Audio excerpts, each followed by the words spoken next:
The United States Special Envoy Steve Witkoff says he has cut short Gaza truce talks in Qatar and is bringing his team home for consultations. Witkoff said the latest response from Hamas was to blame, adding it, quote, showed a lack of desire to reach a ceasefire. This comes after more than 100 international aid agencies warned of what they described as mass starvation across the Gaza Strip. A warning: this report contains images that some viewers may find distressing. At Gaza's few remaining hospitals, new cases of severe malnutrition and starvation are arriving every day. Many of them are children, their bodies weakened by months of food shortages. Health officials in Gaza are warning of a surge in deaths due to extreme hunger. The Hamas-run health ministry has reported dozens of malnutrition-related fatalities in July alone. UN agencies and independent aid groups say Israel is to blame for the hunger crisis, accusing it of blocking the delivery of food into Gaza.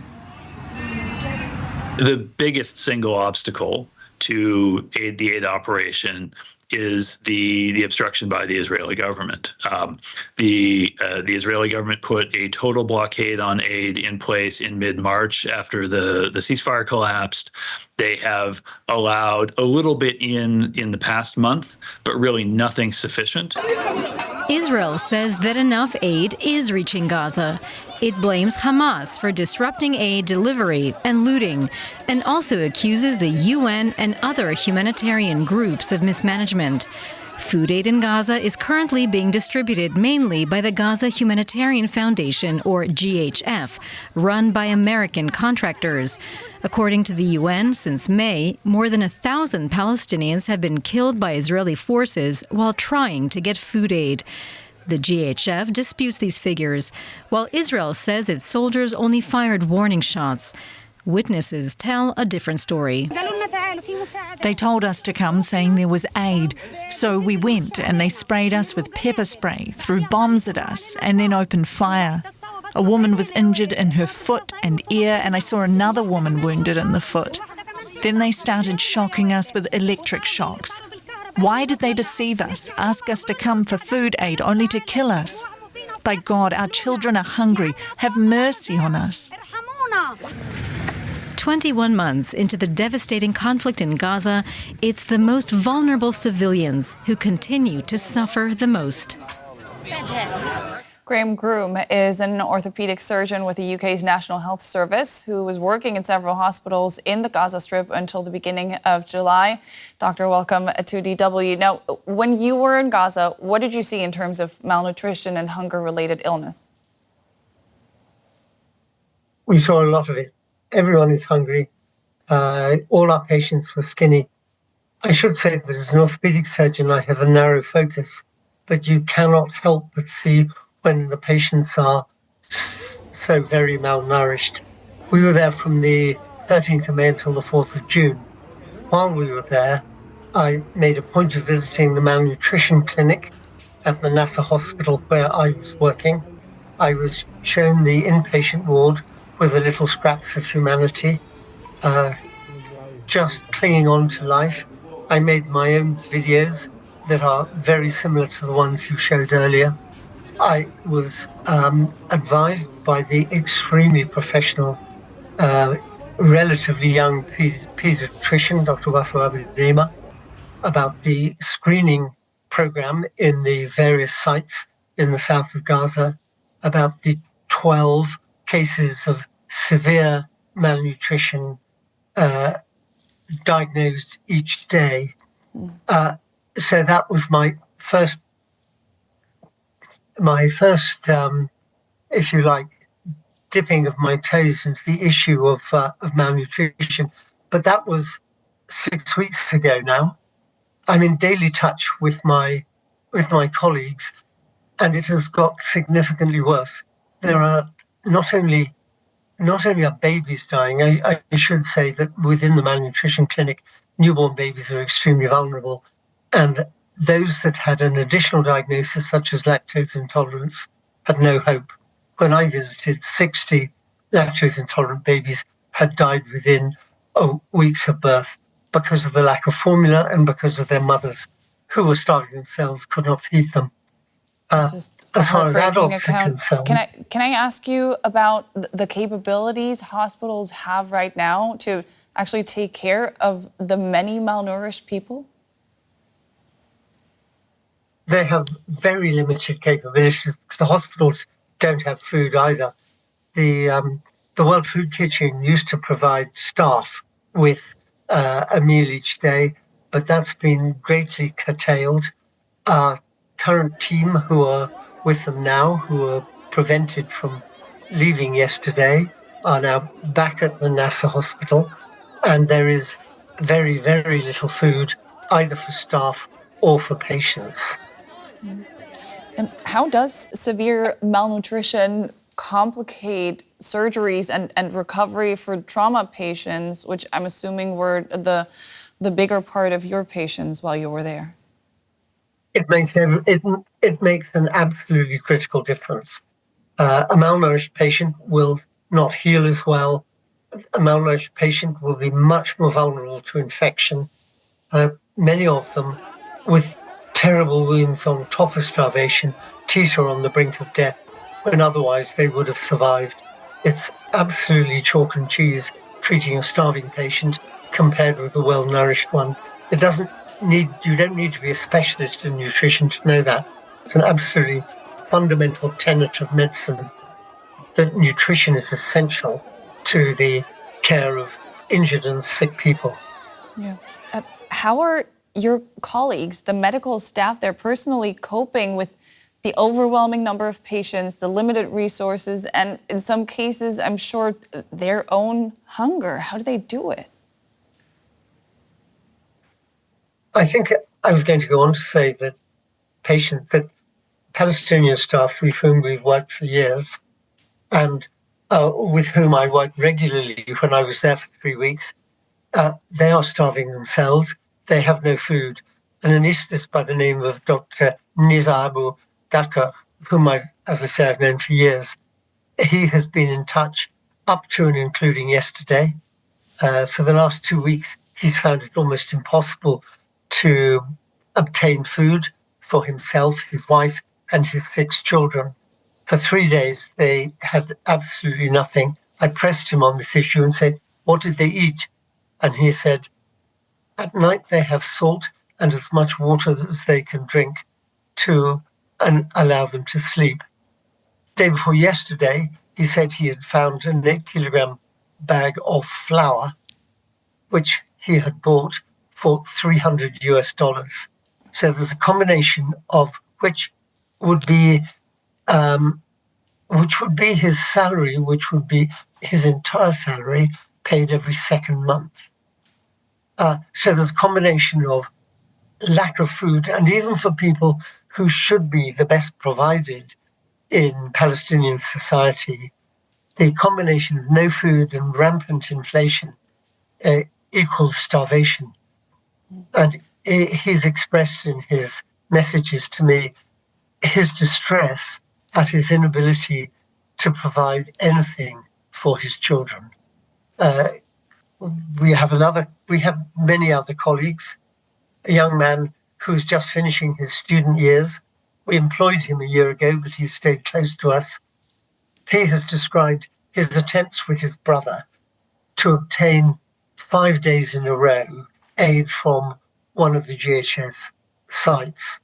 He has described and recorded on video the approach to the site, usually in the dark, the firing on the crowd. The rifle fire is both audible and in some cases visible. The wounded, the dead, the blood in the sand. He said that he and his brother tried 5 days in a row and got no food. And that is the picture both from when we were there, the 4th of June, and from our daily contact with our colleagues and friends in and around the NASA hospital. Thank you so much for sharing their stories with us today. That was orthopedic surgeon Graeme. Thanks so much for your time and all the best to your colleagues. Thank you so much for having me. And I can also speak to Jeremy Konyndyk. He's the president of Refugees International, that's a non-profit organisation operating worldwide. Jeremy, your organisation is among the more than 100 which have signed a joint statement about people in Gaza facing starvation. What are you hearing from your colleagues on the ground? So all the malnutrition treatment centers are full to overflowing. Every health provider in Gaza today is seeing people dying in their clinics from outright starvation and malnutrition. They're having people coming in and collapsing when they reach the clinic. And from talking to organizations that are providing health services in Gaza, what is really frightening and worrying to them is they know that people who are able to reach their clinics are dying, and they know there are a lot of people who, due to the military situation, are not able to reach their clinics, and presumably even more people are dying out of sight who cannot access any kind of treatment. There's been a really, really worrying acceleration in the number of starvation and malnutrition deaths just over the past week. We're on track to have as many deaths from that this week as there have been in the war to date, which suggests there is now the hunger situation is really turning a corner into what I think can be characterized as famine. Now, aid agencies have said that aid is just trickling in. What are the main obstacles? Well, look, the biggest single obstacle to the aid operation is the obstruction by the Israeli government. The Israeli government put a total blockade on aid in place in mid-March after the ceasefire collapsed. They have allowed a little bit in the past month, but really nothing sufficient. And most of the aid that they've been allowing in has been going to something called the Gaza Humanitarian Foundation, which is a creation kind of in partnership with the Israeli military and is not providing any significant aid. There have been almost daily massacres outside the sites of this organization. And the Israeli government had used that as a justification to continue to block the operations of most of the more traditional aid organizations in Gaza. We know that it's possible to provide large-scale aid in Gaza. It was working during the ceasefire when it was allowed to work. But the Israeli government has been blocking it since. And so I think what the first thing that is needed is to just lift some of those restrictions, allow aid agencies to work as freely as they had been during the ceasefire. And then, of course, in the larger sense, it is really urgent that both the Israeli government and Hamas come to terms on a ceasefire as rapidly as possible in order to enable a full and robust famine response. Now, you also said in a statement that food alone would not be enough to prevent starvation anymore. Can you explain? So what we know from famines in the past, and I used to oversee famine response for the U.S. government, what we know is that food is a necessary but not sufficient condition. Once people are in an advanced state of malnutrition, they need advanced malnutrition treatment. They need specialized products for that. They need clean water.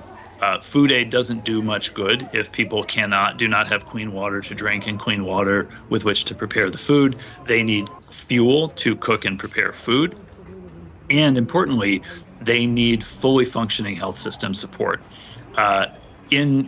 Historically in famines, at least as many people die from diseases that their bodies could otherwise fight off as die from outright starvation. So when you are in an advanced state of malnutrition, your immune system is greatly compromised, and infections that normally would not pose a huge risk to your health suddenly become fatal. And so that health treatment angle is hugely, hugely important. Nothing like that kind of a comprehensive, holistic famine strategy is possible under the current conditions in Gaza today. Now, what do you expect from the international community now? I think the international community needs to press all sides in this conflict to uphold and respect their commitments under international humanitarian law. But I think we also need to be frank in saying that the biggest obstacle to the humanitarian response right now is the posture of the Israeli government and the Israeli military. And so that is where most of the pressure in the immediate term needs to be directed with respect to combating the famine. Jeremy Konyndyk there. He is the president of the NGO Refugees International Day. Thank you. We know about the situation in Gaza thanks to the work of local Palestinian journalists on the ground, as Israel does not allow foreign journalists to enter Gaza independently. Reporters in Gaza, like so many others, are also affected by hunger. News outlets AP, AFP, Reuters, and BBC News have issued a joint statement saying that they're desperately concerned for their colleagues who are, quote, increasingly unable to feed themselves and their families. Jodie Ginsburg is the CEO of the Committee to Protect Journalists based in New York. Jodie, the CPJ has been warning of threats facing journalists in Gaza for many months already. What are you hearing about the situation for journalists there right now? Well, we've been warning for several months that journalists were severely hungry. Already back in May, we did a report where we found journalists were dizzy when they were reporting. They reported extreme fatigue. Now we are at a situation where they are in grave danger, facing starvation. This week alone, at least 3 journalists have fainted on air. They have not enough food to feed themselves, not enough food to feed their families. And as AFP colleagues put it this week, we are at risk of seeing our journalist colleagues dying in front of us. Your organization said, quote, Israel is starving Gazan journalists into silence. Just to be clear, are you saying that Israel is specifically targeting journalists? We're not saying on this specific subject that Israel is specifically targeting journalists with removal of food aid. You heard in the package earlier that many aid agencies are accusing Israel of deliberately withholding food from Gazans, that Israel is starving Gazans. And as a result, Gazan journalists, the only people who are able to report on this war, the only people who have been reporting on this war for the past 21 months, will be silenced. We do know and believe that at least 17 journalists have been deliberately killed and targeted by Israel. But on this question, Gazan journalists are simply facing exactly the same strains and stresses as everybody else in the territory. Right. Israel continues to deny that it specifically targets journalists, although your group and many others have shown evidence that that is not the case. Now, you launched a video series this week called Voices from Gaza. It documents the experiences of Palestinian journalists in the Strip. I want to take a look at a clip. At the start of this war, we were trying to report and cover the war, but now we are trying to survive. I lost a lot of weight and my physical health has declined. The importance of the allowance of the international journalists to be here in Gaza is critical, and this is a must. We just heard a Palestinian journalist, Moath Al-Khalut, there calling for the foreign press to be allowed into Gaza. Jodie, what would change if Israel were to allow foreign journalists into Gaza?